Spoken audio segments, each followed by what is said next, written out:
Olá a todos, eu sou Luiz Gustavo e apresento a vocês um recorte de uma live em que explico o método da ciência espírita em Allan Kardec, desde a fase da investigação dos fenômenos, passando pelo exame dos conteúdos das comunicações, até a composição da doutrina, num passo a passo.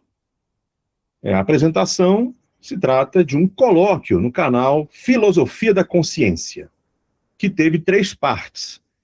A primeira sendo a apresentação a seguir, depois teve uma parte de perguntas e respostas e, por último, uma parte de comentários livres sobre o tema, todas disponíveis no canal dos Companheiros da Filosofia.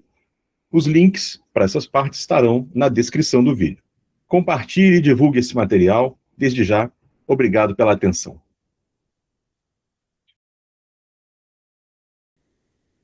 E eu agradeço, ao convite do Grupo da Filosofia da Consciência, também pelo nosso irmão Leonardo, que fez aqui a intercessão, e para mim é uma honra estar participando com vocês. Eu prezo bastante os estudos da filosofia da mente. Eu sou professor de filosofia, me apresentando brevemente, na Secretaria de Educação do Distrito Federal, sou mestre em filosofia pela UNB e tenho estudos na área do espiritismo há muito tempo, já faço algumas traduções, inclusive, de obras espíritas clássicas, participo de estudos em instituições espíritas há muitos anos e sou cofundador, junto com alguns irmãos nossos aqui, inclusive o Leonardo, da Sociedade Kardecista de Estudos Espíritas, que é ainda hoje um grupo virtual, em que nós fazemos estudos das obras de Allan Kardec e outros espíritas expoentes. Pois bem, e hoje o nosso tema é a ciência espírita e o seu método em Allan Kardec. Tema que me foi sugerido, que eu, com muita alegria, acolhi. É um tema chamativo, interessante, importante, porque Allan Kardec é um grande nome na pesquisa e na investigação do fenômeno espírita, e figura aí entre os maiores nesse ramo. Bem, vamos iniciar então falando dos objetivos. Eu hoje pretendo primeiro explicar como é que Allan Kardec estruturou o seu método, na ciência espírita, é assim ele denomina, e é assim que nós também vamos denominar aqui, justificar a importância da aplicação desse método experimental e do exame, da investigação, das comunicações espíritas obtidas, e, por fim, comparar o método da ciência espírita de Kardec com o das pesquisas de William Crookes, tendo em vista que o ensejo foi também a apresentação do mês anterior sobre William Crookes, feita pelo Leonardo Duarte aqui. E, fazendo essa comparação, vamos ver também qual o alcance dos 2 projetos de pesquisa, tanto de Kardec quanto do Crookes. Começando com um pouquinho da biografia do Allan Kardec. Quem foi Allan Kardec? Seu nome, Hippolyte Léon Denisard Rivail. Ele é formado em Ciências e Letras pelo Instituto de Pestalozzi, em Verdun, na Suíça.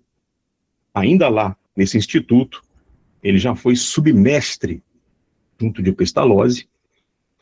Depois atuou como pedagogo. Ele foi fundador do Liceu Polimático. Ele foi fundador da Escola de Primeiro Grau de Paris. Foi fundador do Instituto Rivail, Instituto Técnico.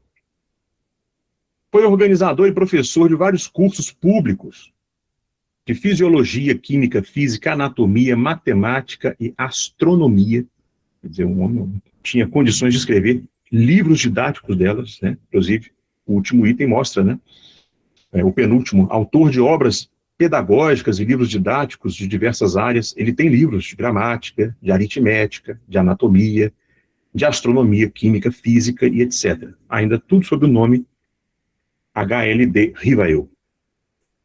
E ele era membro de diversas sociedades científicas da sua época, da Academia Real de Ciências Naturais da França, da Sociedade de Educação Nacional, da Academia Real de Artes, de Ciências, Letras e Artes, do Instituto Histórico de Paris, da Sociedade de Magnetismo de Paris, da Sociedade Gramatical, da Sociedade Promotora da Indústria e etc. Tem várias outras aí que não coube no slide. Então, um pouquinho da figura de Allan Kardec para nós vermos que ele era um homem com uma formação bastante ampla. E isso terá impacto e terá importância na formação do seu método. Bem, Allan Kardec teve contato com os chamados fenômenos do espiritualismo 3 anos antes da publicação da sua obra mais famosa, O Livro dos Espíritos, de 1857. Né? Então, lá em 1854, como está aí na tela, ele já ouviu falar, na primeira vez, dos fenômenos das chamadas mesas girantes.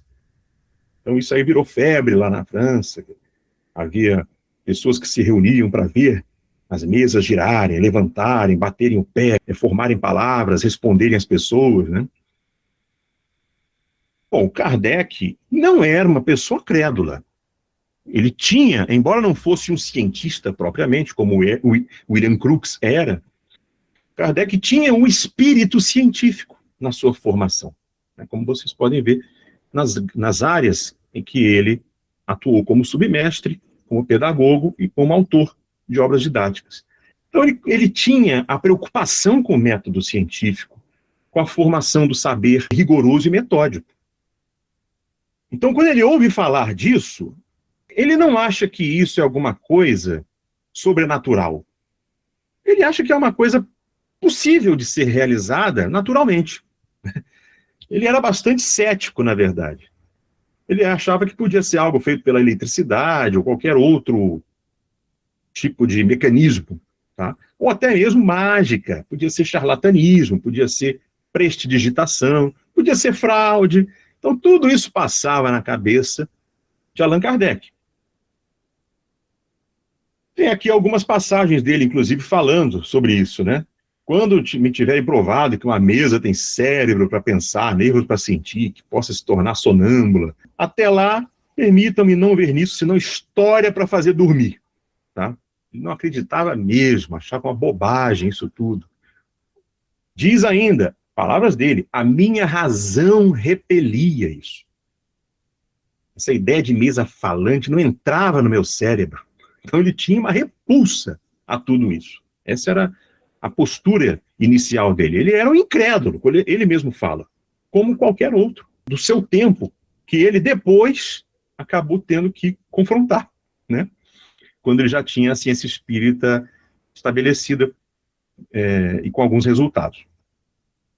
Depois, já tendo frequentado diversas sessões e tendo colocado à prova algumas dessas experiências, ele viu comunicações, como diz ali no final, vi comunicações seguidas, respostas dadas a perguntas propostas, algumas vezes, olha só, mesmo a perguntas mentais.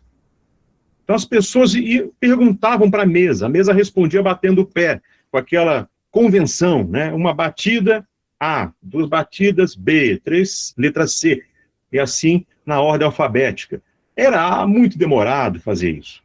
Depois ele foi para sessões em que isso era respondido com cestas, depois com pranchetas, né? Vários instrumentos que os espiritualistas usavam na época. Era muito demorado. E causava sensação essas respostas. Mas o que chamou a atenção foi isso, é que começou a responder em coisas que o médium, o dito médium ali, não tinha acesso, não podia conhecer a resposta. E mesmo perguntas feitas mentalmente, inclusive por ele. Ele era um dos grandes interrogadores dos espíritos. Isso nós podemos constatar na própria Revista Espírita, onde ele entrevista e interroga vários espíritos. Você tem esses exemplos lá. No Livro dos Médiuns também, né? Ele deixa isso consignado.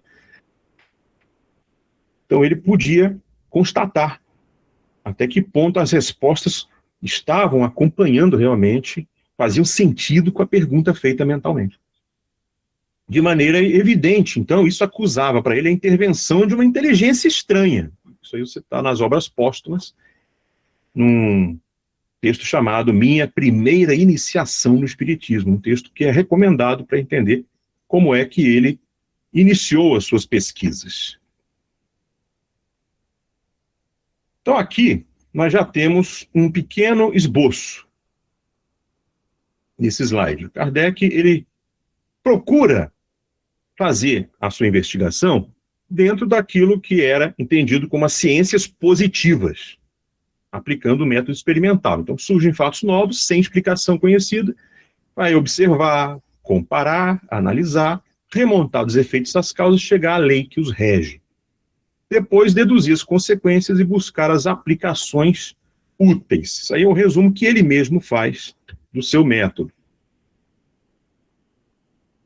De modo que, algo que é importante, já dizer de início, como ele tinha uma postura incrédula acerca da hipótese espiritual para explicar os fatos que ele tinha diante de si, ele não apresentou o espírito como hipótese. Ele primeiro usou todas as outras hipóteses conhecidas que pudessem explicar aquele fato. As mais naturais, as mais simples, até esgotá-las. Esse foi o trabalho dele. Ele nunca apresentou sequer como hipótese a existência ou a intervenção dos espíritos. Ele afirma isso. Nem a reencarnação, o perispírito, ou qualquer outro princípio da doutrina. Foram os fatos que vieram antes. A teoria veio depois. Então ele não trouxe a teoria primeiro para depois encaixar os fatos. Ele deixou que os fatos é que revelassem, é que trouxessem, oferecessem a hipótese. Isso a gente vai ver daqui a pouco no método esquematizado que eu procurei fazer para nós. De maneira que ele não trouxesse nada pré-concebido. Tá? Essa era uma preocupação dele. Então vamos lá.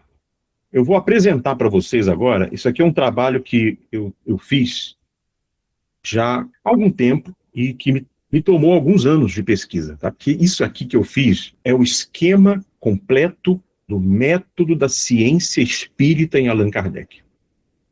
Tudo o que está nos próximos slides, nesse e nos próximos, passo a passo do método da ciência espírita em Allan Kardec, está nas obras dele. Porém, tudo esparso. Tem uma parte numa obra, outra parte em outra obra, um resumo em um lugar, outra parte mais detalhada em outro lugar. Tudo na forma de dissertação. Não está esquematizado assim. Então, eu fui pensar isso aí, eu fui montar a partir da obra dele, dentro da lógica da pesquisa que ele fez. E aqui eu trouxe para vocês esse resultado do método da ciência espírita em Allan Kardec, montado completo. Vamos ver, então, como é que ele funciona. Desde as disposições prévias. Tá? Ali está, então, no item 1. Primeiro passo, antes do método, ele já tinha que ter, como disposição prévia, ter um pensamento livre de prevenções. A mente aberta, ter um espírito de exame, recusar sistemas antecipados e manter a crítica contínua. Só assim o método e a pesquisa dele poderiam funcionar. Em nenhum momento Allan Kardec deixou esse espírito investigativo e científico. Faz parte das disposições da investigação. Então vamos lá na parte experimental. Tá? Vai ter 3 partes no método dele. 2 são científicos, o terceiro é filosófico, que vai compor o espiritismo, enquanto ciência e filosofia. Os 2 primeiros são eminentemente da ciência espírita.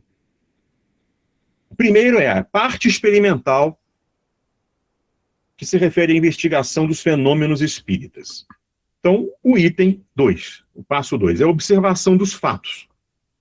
Então, ele ia atrás daquilo que a linguagem vulgar chamava de mesa girante, os transes, os fantasmas, né, as pancadas no assoalho, nas paredes, as assombrações. É a linguagem do vulgo antes das pesquisas, antes das investigações. É assim que o povo, né, chama os fenômenos. Então ele vai atrás de ver isso aí. Passo seguinte, 3. Elabora hipóteses. Quais são as causas possíveis, conhecidas para esses fenômenos? Então ele vai pegar várias hipóteses que pudessem explicar. A gente já viu algumas, ele pegava a eletricidade, mecanismo, prestidigitação mágica, charlatanismo, tudo isso entrava aí como hipótese. O espírito não entrava, tá? Ele tentava primeiro limpar o terreno. Tendo essas hipóteses todas, passo 4, a experimentação e o registro. Quando ele vai fazer, ali no 4A, testes das causas possíveis conhecidas. Aqui eu fiz uma listagem que não é exaustiva, mas que são citadas nas obras dele, na revista, no livro dos médiuns, etc. Então ele tenta identificar fraudes, charlatanismo, mistificação, prestidigitação, que é mágica, né? A preparação de ambientes, objetos e corpos. Às vezes a pessoa vem com algum mecanismo na roupa, no bolso, para fazer um efeito. Combinação para truques. As pessoas vêm já com algum complô combinado com alguém para fazer alguma coisa escondido. Tudo isso ele já tinha em mente para tentar verificar se correspondia ao fenômeno e se deveria excluir ou não. E ele criava um método para excluir isso. Se podia ser também uma má interpretação de fatos materiais. Acontecia muito. As pessoas viam, por exemplo, uma sombra, viam uma porta batendo, um barulho lá fora e achavam que era uma assombração espírita. Ele ia também investigar isso, né? Todas as causas possíveis conhecidas tinham que entrar nessa linha de teste aqui. Fenômenos físicos mal compreendidos, podia também acontecer. Ilusão, alucinação. Então, para isso, teria que ver se era um fato só subjetivo ou se era objetivo, também se podia outras pessoas participarem. Se era um caso de exaltação, de empolgação das pessoas, ou até habilidades humanas prodigiosas, que tinha pessoas que podiam fazer estalos corporais, tinha pessoas que estalavam os joelhos, que faziam estalo com as unhas, que davam um jeito de puxar as mesas com ganchinhos, tinha de tudo.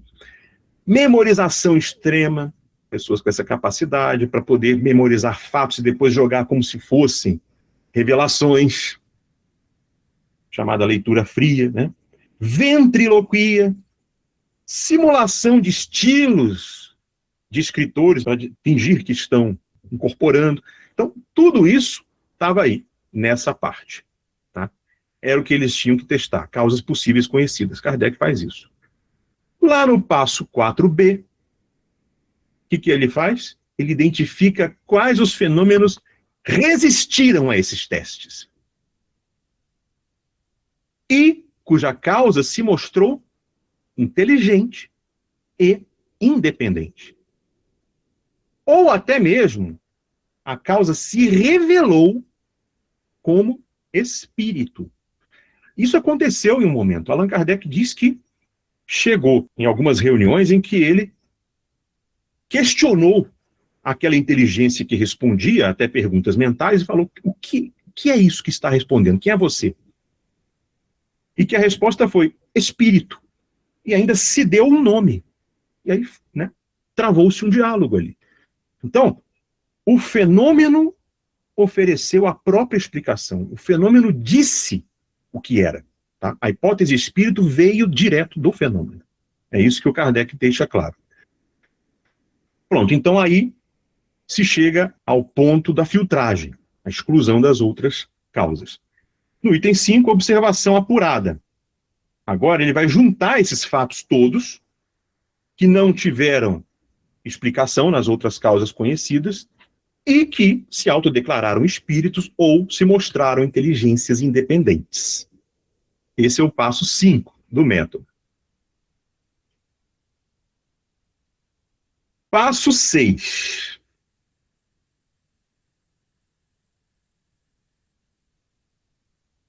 Agora, ele já tem a hipótese. Só que essa hipótese já vem derivada da observação. É a causa inteligente independente chamada espírito. Agora ele inclui essa causa. O que ele vai fazer agora? De posse dessa causa, ele vai refazer a cada fenômeno novo a experimentação, o registro. E aí lá no 7A, vai excluir as outras causas conhecidas, assim como fez lá no 4, no passo 4. e confirmar agora a autonomia dessa causa inteligente, desse espírito, identificando o fenômeno espírito autêntico. Esse é o passo da autenticação do fenômeno, o 7B, certo? No passo 8, a análise dos fatos autenticados. O que é a análise? É a divisão, é a identificação da estrutura desse fato, desse fenômeno. Esses fatos, então, eles têm uma causa, que é uma inteligência independente, ele tem um efeito, que é um tipo de um fenômeno, pode ser um fenômeno de audiência, de vidência, de escrita, tá?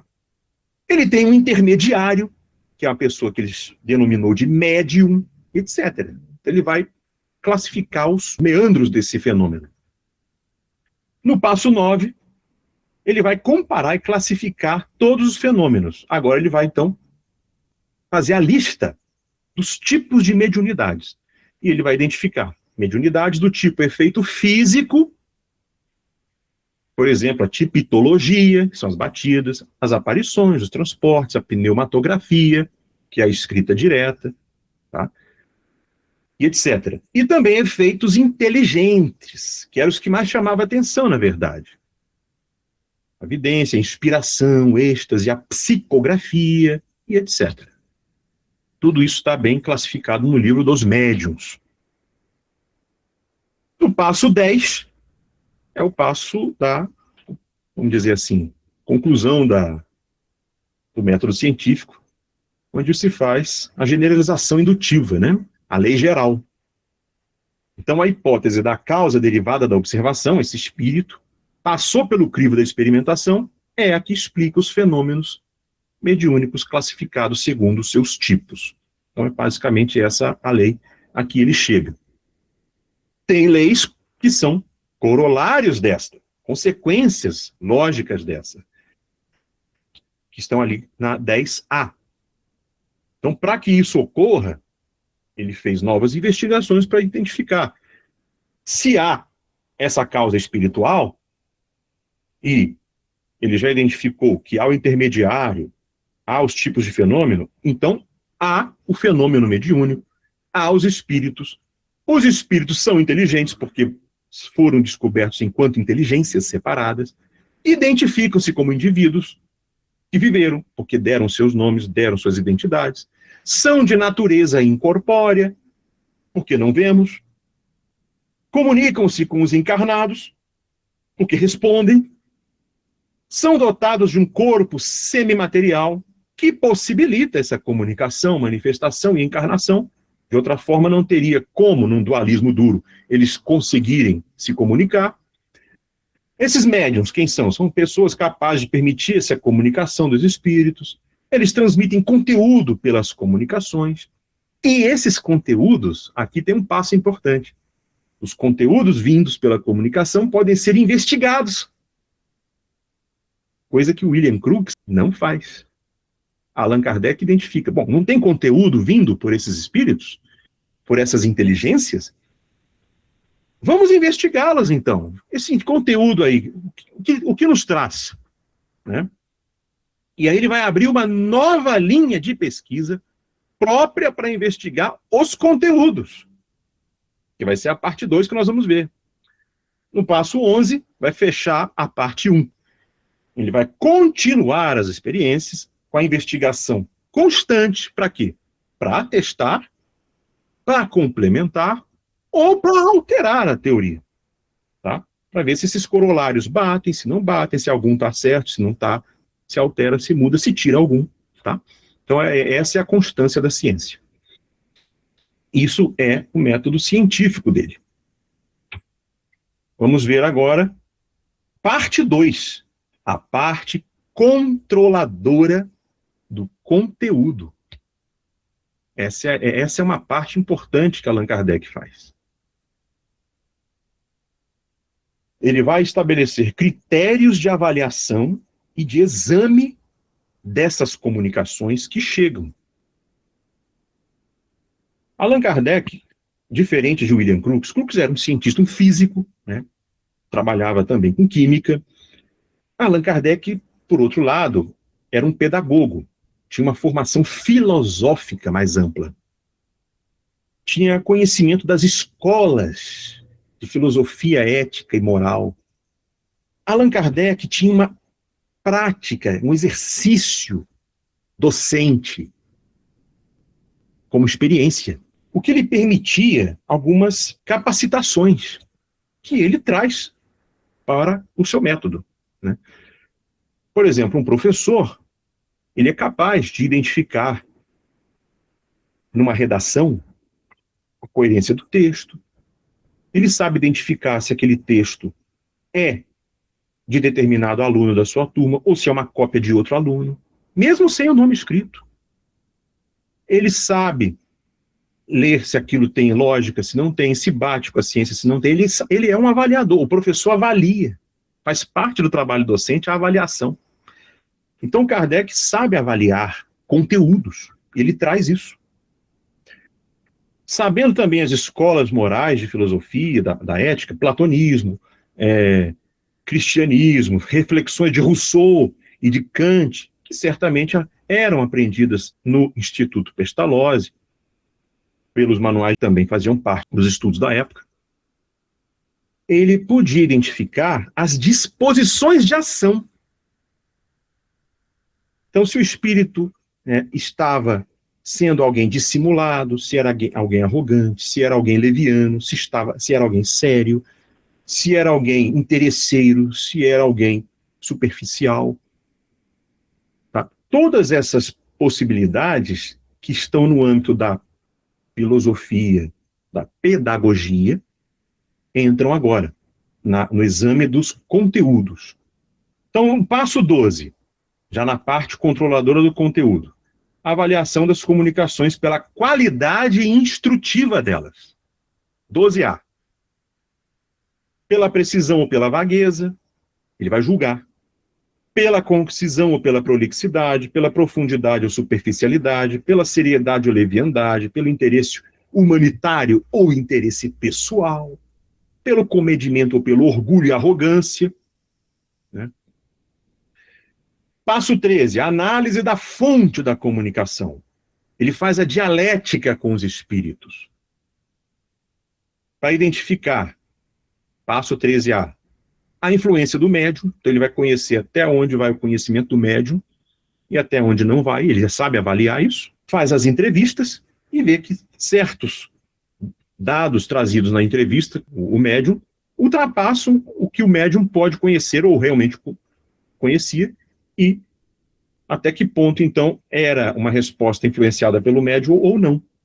13B, a natureza do espírito quanto a vários critérios, ao saber se era um espírito conhecedor ou ignorante, a filosofia, se era um espírito sábio ou falacioso, pseudo-sábio, a intenção dele, se era instrutiva ou mistificadora ou obsessiva, a moral dele, se era benevolente ou malfazejo, o estado dele, se era infeliz, sofredor ou endurecido, etc.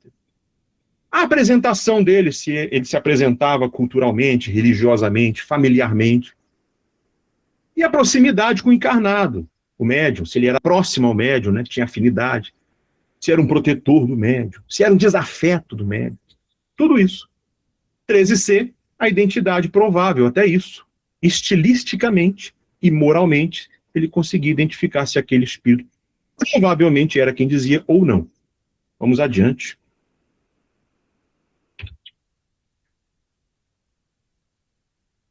Agora vem um importantíssimo passo da ciência espírita. O controle universal do ensino dos espíritos. Sigla QEE, né, que está no Evangelho segundo o Espiritismo, introdução número 2. Método todo descrito ali. Para que ele faz isso? Porque ele quer a maior objetividade possível nos informes espirituais. Eles vão falar sobre como é o mundo espiritual, como eles vivem lá. Kardec percebe que ele é como um cego no meio dos que veem. Como é que ele vai lidar com isso? Ele vai acreditar em qualquer um? Não. Ele já percebeu, como já vimos antes, que há ignorantes, há sábios, há enganadores. Então não dá para acreditar em todos. É preciso controlar bem isso. as informações que chegam, para que tenhamos um quadro mais objetivo e confiável possível da realidade espiritual. É aí que entra esse controle. Para evitar ilusões, opiniões falseáveis, crenças isoladas de espíritos. Tem espírito que vem trazendo como é que ele acredita que é, como é que ele acha que é. Não pode ser assim. Ele tinha que bater as informações. E ele usa para isso um critério. Alguns anos antes, Reichenbach, o barão de Reichenbach, usou o método de confrontação de depoimentos nas suas cartas ódico-magnéticas para identificar o que os sensitivos viam, sendo ele alguém que não era sensitivo. Então ele isolava essas testemunhas para perguntar e via o que batia e o que não batia. É mais ou menos isso, né? Esse isolamento de testemunha, que é usado até em tribunais, né, para uma não influenciar a outra, que Kardec tentou fazer, para dar a mínima garantia para as informações vindas dos espíritos. Sem isso, é a porteira aberta para qualquer coisa. Então tá aí, como é que é o controle universal? 14A. Exame lógico rigoroso das comunicações. Não tem lógica, não serve para compor um quadro fidedigno da vida espiritual. 14B. Confrontação com as ciências vigentes, da parte do conteúdo que diga respeito a elas. O espírito vai falar de biologia, química, física, astronomia. Falou algo que não corresponde com o que essa ciência diz, está invalidado também. Ele passa o risco. 14C, concordância geral independente, ou seja, esse isolamento das testemunhas para coincidência. E veja, não é com 1 ou 2 médiuns, 3 ou 4. Era com milhares de comunicações, está aí no item 1. Dadas ao mesmo tempo, para evitar a influência de uma com outra. De todos os pontos do mundo. Então, ele recebia cartas e cartas do mundo inteiro. De modo idêntico, pelo menos quanto ao fundo. Claro que não vai ter a identidade dos termos, mas vai ter uma identidade do sentido do que era dito. E por médiuns que fossem desconhecidos entre si, não submetidos à mesma influência, notoriamente isentos de obsessões e assistidos por espíritos bons e esclarecidos. Ele já sabia julgar isso pelo passo anterior. Então, esse era o controle universal. Para além disso, tudo aquilo que não passasse seria informe ou comunicação isolada. Com as isoladas, invalidado. Tá? Não constituem lei. Mesmo que viessem falando assim, eu estou ensinando, não importa, está ensinando, mas não cumpriu os requisitos do controle universal, não é considerado como um conhecimento espírita, até receberem a sanção da concordância. Eram consideradas opiniões pessoais, passível de erro, eram aceitos somente sob todas as reservas e a título de esclarecimento, e nem deveriam ser publicadas, a não ser com prudência, se fosse conveniente, e apresentado como opinião pessoal. Tá? Lembrando, inclusive, depois de que outras foram recebidas no mesmo sentido. Passo 16. Faz-se a triagem de tudo isso. Junta-se todos os conteúdos concordantes, lógicos, objetivos, elimina-se todos os isolados, incoerentes, opinativos e ilusórios. Passo 17. Síntese dos resultados. Kardec funde e coordena esses conteúdos. Passo 18.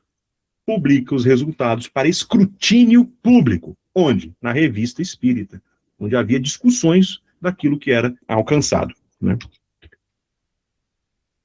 Aqui tem um resumo, um esquema, um desenho que eu fiz desse método. Então, para que entrasse como conhecimento espírita e que posteriormente fosse conteúdo da doutrina espírita, tinha que passar por esse filtro que está aí no primeiro desenho ali em cima. As comunicações tinham que passar pela lógica, depois confirmado pelos fatos positivos da ciência, depois pela concordância geral, para só então ser confirmado pela ciência espírita e poder depois entrar na doutrina. Mensagem isolada, riscada. Concordância geral universal, como está ali embaixo, o texto em que ele diz, ele recebia de mais de 1.000 centros espíritas do mundo inteiro essas comunicações. Aqui uma estatística apresentada por Kardec de cerca de 3.600 comunicações em 1863 que ele recebeu. Você tem aí os números. Cerca de 3.000 eram boas, 600 notoriamente más. Dessas 3.000, 2.700 tinham uma moralidade irreprochável. Só falava coisa boa. Mesmo assim, que merecesse uma publicidade, ele achava que era só 200. Só 6% realmente merecia publicidade. Porque muita coisa era repetida, merecia ser fundida para publicar. E apenas 100, só 3% tinham um mérito fora do comum. Era uma mensagem realmente muito completa, muito sintetizadora das outras ideias, tá? Então, bem diferente do que se vê, né, hoje em dia nesse movimento espírita, em que se publica tudo, não tem critério nenhum. Kardec era bastante criterioso nas suas publicações.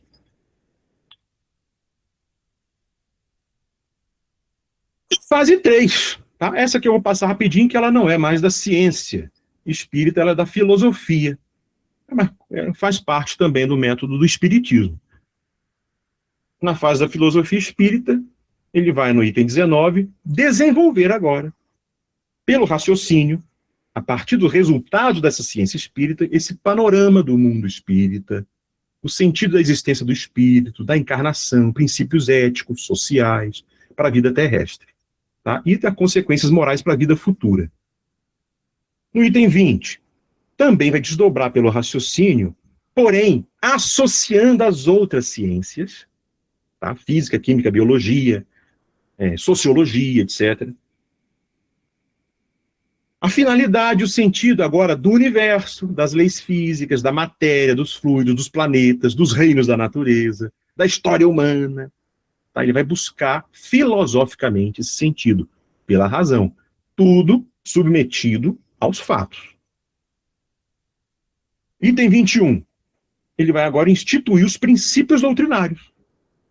Ele vai pegar todos os princípios filosóficos, existenciais, epistemológicos, cosmológicos, morais e sociais, extraídos dos resultados anteriores e compilar a chamada doutrina espírita. O que é a doutrina? É um conjunto de princípios. É aí que é formada a doutrina, no item 21.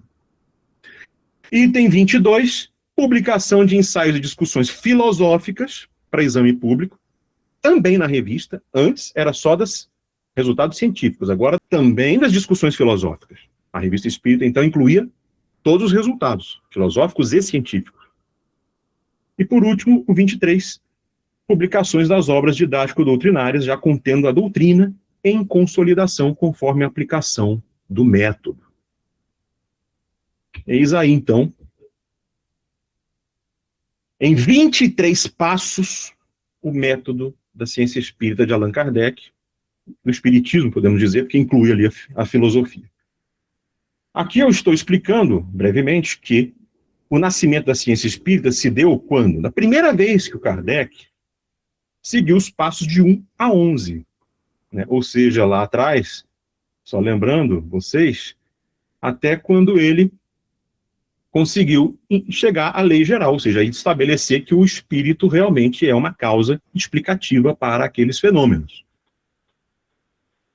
Agora, estabelecida essa hipótese como uma hipótese explicativa, todos os fenômenos que viessem a aparecer desde então poderiam ser estudados pelo método a partir já do item 5, porque não precisava mais elaborar de novo a hipótese espírito, porque ela já tinha sido elaborada da primeira vez que o método foi utilizado.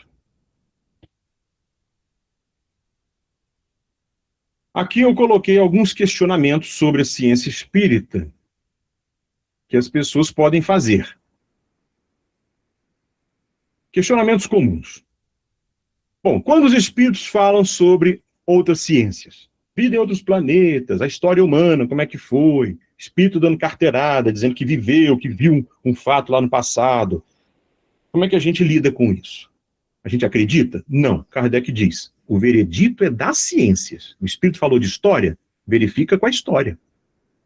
O espírito falou de química, verifica com a química. Falou de biologia, verifica com a biologia. É assim que Kardec entende que as coisas têm que ser feitas. Para Kardec, o espírito não é da alçada das outras ciências, porque elas não têm método para alcançar o espírito. Ele estabeleceu esse método, com esses passos todos que eu mostrei, para especificamente lidar com o espírito. As outras ciências não fazem esse método. Então elas não podem nem afirmar o espírito, nem negar. Não é da alçada delas. Agora, sobre o que os espíritos falam acerca das outras ciências, de conteúdos delas, sim, elas é que julgam. Kardec é bem claro nisso. Outro questionamento. O espiritismo deve acompanhar as ciências, portanto, né? E agora? Pois é, a resposta a isso é bastante simples. Para o espiritismo avançar, deve avançar sim, mas sempre com o método. Não se deve jogar fora o método para avançar. Tem pessoas hoje que acham que vamos abandonar o método de Kardec e aceitar o que os espíritos estão dizendo ainda hoje. Mas peraí, sem método, abre-se a porteira. Não pode. Tem qualquer coisa. O segundo item do 2 ali. O espírito não é da alçada das demais ciências, como eu disse. Não se pode estudar o espírito como se estuda uma pilha voltaica. Kardec diz isso. Você não aperta um botão no laboratório para ter um fenômeno espírita como você aperta para soltar uma fagulha. Não é repetível. O espiritismo ele tem uma analogia maior com o método das ciências humanas do que das ciências da natureza. Você lida com vontades, com inteligências, que têm liberdade, livre-arbítrio de fazer ou não, né, de aparecer ou não, de realizar ou não aquilo. Terceiro ponto, do 2. A crença ou não da pessoa, de um cientista, não significa sentença científica. É verdade, tem muitos hoje que falam assim, mas olha, tem cientistas aí que estão falando que o espírito existe. Físicos quânticos que falam que o espírito existe. Que legal. Não. Cadê o método para chegar ao espírito da física quântica? Tem? Que eu saiba, não. A neurociência tem método para alcançar o espírito? Kardec tem um. Porque um cientista acredita, isso é um veredito científico. O Kardec diz muito bem que um cientista pode crer nos espíritos. Isso não quer dizer que a ciência dele está afirmando o espírito. É ele que está afirmando, não a ciência dele. Porque é preciso método para isso. Item 3. Muitos dizem que o método hoje do Kardec se mostra insuficiente. Não dá para fazer o controle universal. Você tem a velocidade da internet, né? Mensagens vão imediatamente. Como é que você faz para controlar isso? A influência, para não ocorrer de um ponto ao outro do globo. Naquele tempo, Kardec se valia da limitação do correio. Para uma cidade mandar uma mensagem para outra, ia de cavalo, ia de carruagem, demorava, né? Agora não. Olha, a gente poderia responder o seguinte: avançar significa aprimorar, não retroceder. Né? Abrir para qualquer coisa não pode. Desprezar o método seria o mesmo que matar a ciência. Um físico, algum momento, desprezaria o método da física só porque ele não está muito bem adequado? Não, porque isso seria acabar com a física. Ele procuraria aperfeiçoar esse método. É o que o espírita tem que fazer, o cientista espírita, né? E não abandonar o método. 4. A ciência espírita está estagnada? Muitos podem entender que sim, né? Depois ninguém mais aplicou, ninguém mais seguiu. Porém, a ciência, em grande parte, já foi feita em Kardec. Pode-se seguir a partir daquele ponto. Né? Não precisa começar tudo do zero. Nós podemos nos inteirar do que Kardec realmente deixou. Muitas pessoas criticam Kardec sem nem compreender o que ele fez. Isso é um problema. E retomar o progresso do seu método. Agora vamos fazer apenas a comparação com o Crookes, para fechar. William Crookes, como foi visto no mês passado, também teve seu método de pesquisa, mas ele não teve uma ciência espírita. Ele criou um método de investigação de fenômenos específicos. Ele não criou um método científico, como Kardec fez. Então ele também vinha lá com a suspensão do juízo, não partia de crença prévia, etc. E, entrando já na fase de pesquisa, no procedimentos, lá no item 2, ele selecionava o fenômeno, tá? Era movimento de objeto, era produção de som, peso, elevação de corpo, materialização, e aí ele criava um tipo de investigação específica para aquele fenômeno. Item 3, preparava o ambiente, então, experimental. Preparava a sala previamente examinada, inspecionava móveis, a iluminação, limitava o posicionamento dos participantes, verificava o médium. Item 4. Isolava, quando fosse necessário, o médium, segurando a mão, o pé, né? Vigilância contínua. No item 5, usava instrumentos de medição. Ele, diferente do Kardec, como cientista, né?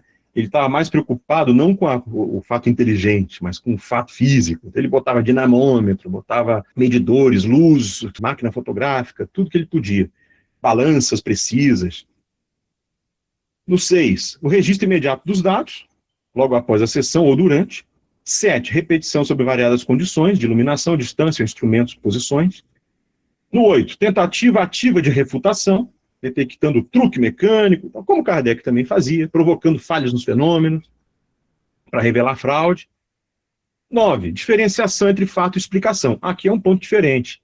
Ele não, na fase de pesquisa, não chegava a avançar. Isso é espírito, né? Já foi frisado aí pelo Léo na outra vez. No fim, mais adiante, anos depois, ele sim afirmava o espírito.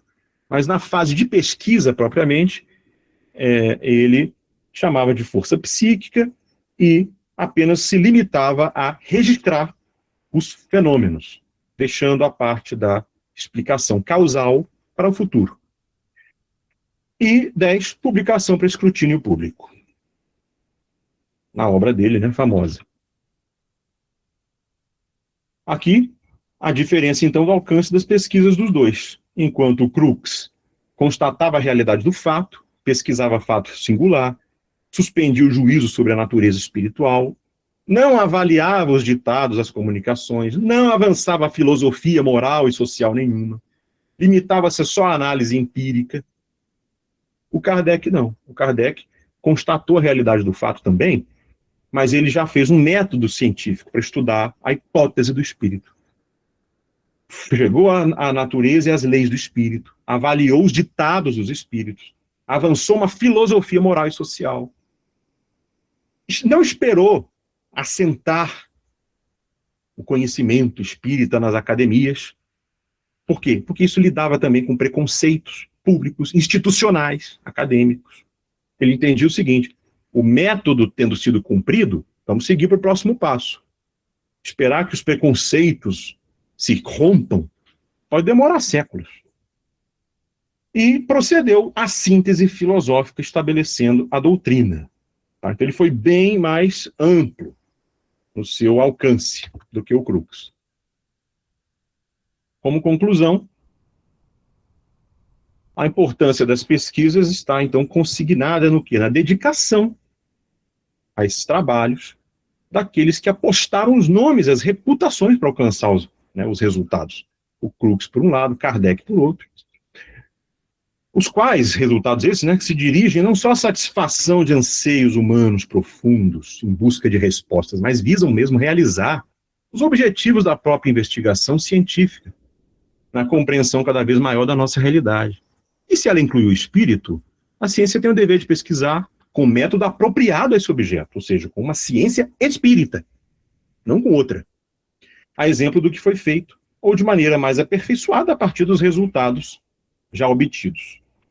Aqui eu concluo, então, a minha exposição e, por último, deixo apenas a quem quiser ler como Kardec explica tudo isso, de onde eu tirei esse material, tá aí os principais textos da parte 1, experimental e dos fenômenos, tem esses textos aí que estão na tela, e sobre a parte 2, controladora dos conteúdos, esses outros. É isso, então, eu agradeço a atenção de todos, espero que tenha sido frutífera a explanação. Obrigado.